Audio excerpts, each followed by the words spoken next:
Alors là, on a vu les corps dans leur ensemble, le corps éthérique, et on va continuer avec le deuxième corps, le corps astral.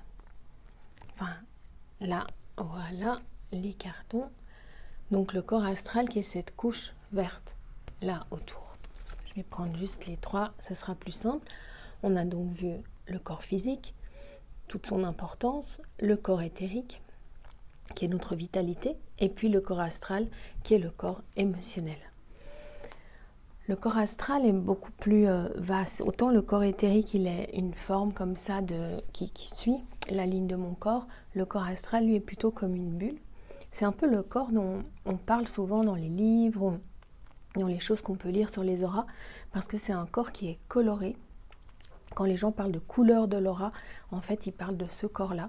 Un corps qui est coloré, qui est assez souple comme ça, qui est toujours un peu en mouvement, qui est mobile, si on peut dire comme ça. Et ce corps, c'est le corps qui est relié à notre corps émotionnel. C'est dans ce corps-là qu'il y a la mémoire de tout ce que j'ai vécu depuis avant ma naissance jusqu'à l'âge de 3 ans. En fait, c'est ce qu'on appelle en psychologie le sensorimoteur, c'est-à-dire la partie qui est mue par la motricité et par la sensorialité, ce que je ressens et ce que je bouge ou comment je touche. Comme quand le bébé il met les choses à la bouche, il est guidé par la sensorimotricité. C'est un corps qui est donc plus archaïque au niveau ressenti que le corps éthérique qui lui va être plus structuré, on va dire. Donc il y a là toute la mémoire de ce que j'ai vécu avant l'âge de 3 ans, mon âge fœtal. Si vous croyez aux vies passées, tout ce qui est karmique, tout ce qui est lié aux vies passées. Et de toute façon, si les vies passées, ce n'est pas votre truc, il y a là la mémoire psychogénéalogique, c'est-à-dire la mémoire des ancêtres que l'on porte avec nous et qui va nous traverser d'une manière ou d'une autre. On en parlera dans la semaine que nous ferons vraiment autour du corps astral de manière plus approfondie. Et donc ce corps astral, c'est comme une espèce de grande banque de données de toutes les émotions qui nous ont traversées et qui sont restées là autour de nous, enfin qui sont là quelque part en nous et qui peuvent se réveiller quand il se passe des choses. On est comme un grand tableau de bord, comme sur un avion, et puis quelqu'un va appuyer sur le bon bouton, c'est-à-dire toucher la bonne blessure, et c'est comme un tiroir émotionnel qui va descendre, comme s'il y avait la possibilité d'ouvrir une mémoire. Cette mémoire va descendre et puis va s'activer dans ma vie de tous les jours et je vais ressentir les mêmes blessures, activer les mêmes réactions. C'est un peu comme si j'avais des parties de moi qui étaient givrées, figées à certains âges, à certains moments liés au traumatisme, liés aux difficultés que j'ai vécues, et que ces différents traumatismes, ces différentes difficultés était accessible là pour se réveiller et pour prendre le contrôle. C'est comme ça que tout d'un coup, je vais réagir depuis ma petite fille intérieure de 7, 8, 10 ans, plutôt que par rapport à moi, adulte aujourd'hui, où je vais surréagir dans certaines situations ou ne plus avoir accès à l'entièreté de mes possibilités. On pourrait dire d'une certaine manière qu'en tant qu'être humain, on est né avec tout l'éventail de la nature humaine, toutes les possibilités. Je peux être en colère, je peux être triste, je peux réagir, je peux ne pas réagir, je peux me soumettre, je peux me battre, je peux me défendre. Tout m'est accessible quand je nais. Et en fonction de plusieurs critères, c'est-à-dire ce qui est possible ou pas possible dans ma famille, ce que mes parents font ou pas, que j'imite ou que je rejette, auquel je ne veux pas ressembler, par rapport à mes événements, à ce que m'ont amené mes réactions dans ma vie, je vais peu à peu fermer des possibles et je vais commencer à créer une espèce d'autoroute où je vais avoir plus qu'une réaction possible. Peut-être chaque fois je pleure, ou peut-être chaque fois je me fâche, je m'énerve. Et en fait, il n'y a plus qu'une seule réaction auquel je vais avoir accès pour pouvoir réagir dans la situation. Et je vais perdre ma totalité d'être humain. Donc ce qu'on veut, à travers ce travail qu'on va faire, tout ce voyage et surtout cette partie où on sera dans le corps astral, la semaine du corps astral, c'est pouvoir récupérer la totalité de mes possibilités, pouvoir retrouver le choix d'être plutôt comme ci ou comme ça, de plutôt être triste, plutôt être joyeux, surtout d'avoir la spontanéité de répondre réellement aux besoins du moment, à ce que la situation demande, et non pas de répondre depuis un endroit de moi où je suis sur un schéma, une autoroute réactive. Donc je vais récupérer mes potentiels et mes capacités. Ce corps astral, quand il est tendu, quand il est pollué par tout ce vécu-là, il va de plus en plus m'enfermer, m'enserrer dans une capacité de réactivité, une capacité d'action limitée par rapport à mon besoin. Dans ce corps astral, on a aussi tout ce qui est la créativité, c'est-à-dire l'inspiration, la possibilité de créer en fait tout ce qu'on a là dans nos tripes, on pourrait dire, et notre inspiration. Et cette inspiration, elle va devoir sortir de nous pour être mise au monde, pour être matérialisée. D'une certaine manière, l'astral, c'est l'inspiration, et le corps éthérique, c'est la capacité de matérialisation. Si j'ai un trop grand astral et pas d'éthérique, si je suis un peintre, par exemple, je vais penser le tableau, je vais l'imaginer ce tableau, mais je ne vais pas réussir à le matérialiser, à le créer, à le faire, à le partager. Je vais avoir cette impossibilité de mettre en action ce que j'ai créé à l'intérieur. Donc cette capacité de création, elle a besoin de la balance, de la possibilité de matérialisation. On a besoin d'avoir un réel bon équilibre entre l'astral et l'éthérique. C'est-à-dire que j'ai assez d'astral pour avoir accès à ce côté-là, mais que j'ai un éthérique qui soit assez dense pour pouvoir mettre en action. C'est aussi mon éthérique qui va contenir mon émotionnalité, puisque le corps astral a à voir avec cette émotionnalité, c'est mon éthérique qui va contenir mon émotionnalité et qui va permettre de garder ma sensibilité, mais d'avoir du cadre. C'est un peu comme si on disait que l'astral est de l'eau, l'émotionnel c'est de l'eau, et que l'éthérique c'est le vase. Je vais devoir avoir un éthérique qui est à la mesure de mon émotionnalité. Un corps éthérique qui contient ce qu'il y a dans mon corps émotionnel. D'avoir un équilibre entre ces deux données, entre ces deux valeurs pour moi. Et ça, c'est vraiment très très important.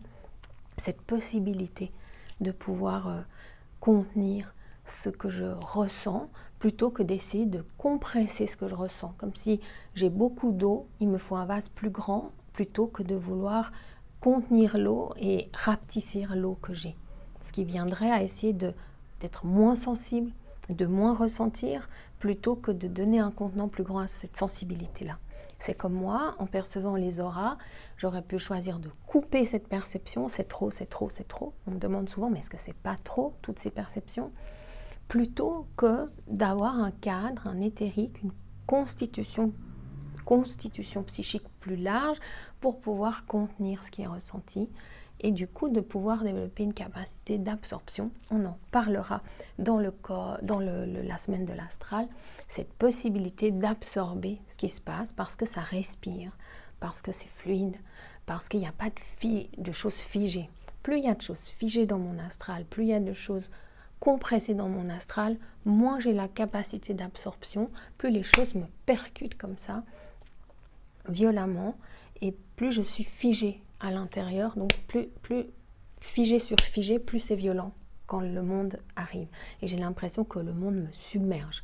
Parce que comme on l'a vu à la vidéo précédente, quand je manque d'éthérique, j'ai pas ce filtre qui me permet de laisser dehors ce qui est pas bon pour moi et de laisser entrer ce qui est bon pour moi.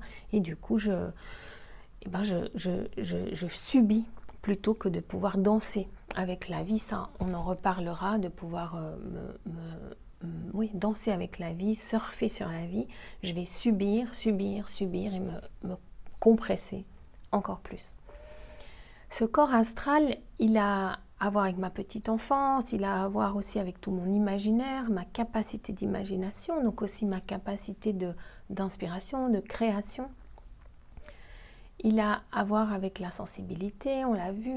C'est un corps qui est aussi lié avec le monde onirique, avec le rêve, avec si vous avez une sensibilité sur les élémentaux, les esprits de la nature, Voilà, c'est ce corps-là, quand on fait du chamanisme, quand on approche les visions chamaniques, c'est ce corps-là, les élémentaux, la force des éléments, tout ce que ça va toucher en nous, la possibilité de visualiser, si vous faites des visualisations aussi, peut-être on utilisera ça. C'est aussi ce corps-là qui va être sollicité, comme si on veut créer des formes pensées pour que des choses puissent se matérialiser. C'est un corps qui est magique, qui est d'une vastitude incroyable, qui est hyper intéressant. Et en même temps, c'est un corps où on peut se perdre, où on peut vraiment vous voyez, se perdre parce qu'il est vaste, il est trop vaste. C'est un peu comme la télévision américaine, 24 heures sur 24, 60 000 chaînes différentes, canaux différents.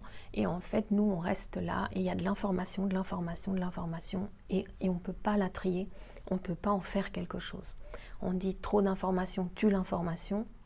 Ça, c'est quelque chose qui se passe dans notre corps astral.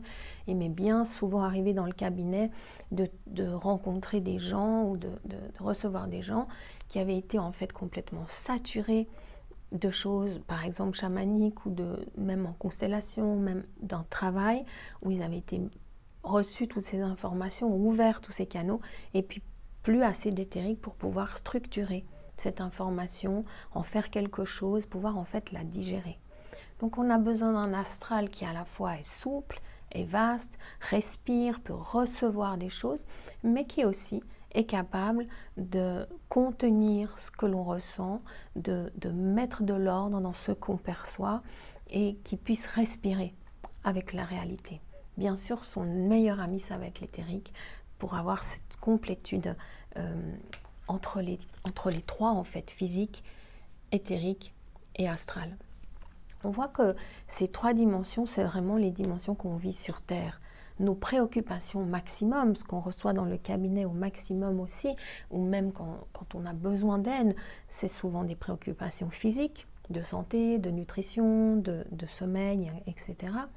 Des préoccupations émotionnelles, relationnelles, parce que ce corps astral, il a aussi à voir avec le relationnel, et des préoccupations d'être au quotidien, de faire face à la vie, de pouvoir absorber ce qui se passe, de pouvoir contenir ce qui se passe.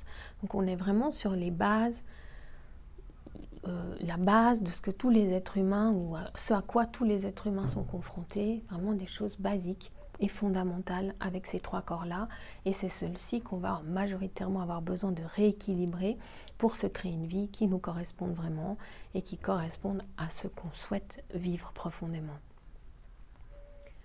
Ce que j'ai envie de dire aussi de l'astral, c'est que c'est lui qui va nous donner aussi les émotions positives. On parle, et on le verra dans la semaine sur l'astral, des émotions négatives le plus souvent, mais retrouver la joie, la capacité d'une joie en fait intrinsèque, une joie spontanée, une joie qui n'a pas de cause extérieure en fait, comme un bien-être. Ça, c'est vraiment ce qu'on veut retrouver à travers le travail de l'astral.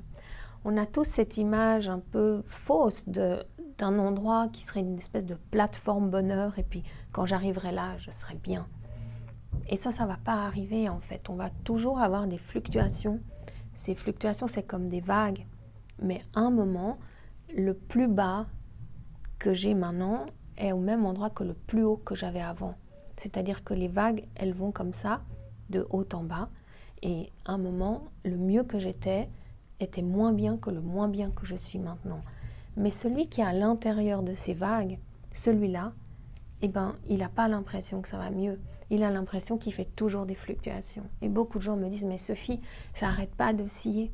Oui, ça oscille, mais ça oscille d'une manière qui va vers un haut. C'est-à-dire que l'ensemble va vers un mieux. Mais la vie, elle est oscillation. La vie, elle est mouvement. La vie, elle est capacité d'absorber, de répondre, de rester fluide dans toutes circonstances. Et je pense qu'on doit plus envisager la vie comme du surf, comme une danse avec la vie, que comme un endroit où on arriverait figé, où tout irait bien. Voilà. Retrouvez-moi dans la vidéo suivante, quand vous le souhaitez, pour parler du corps mental et du corps causal.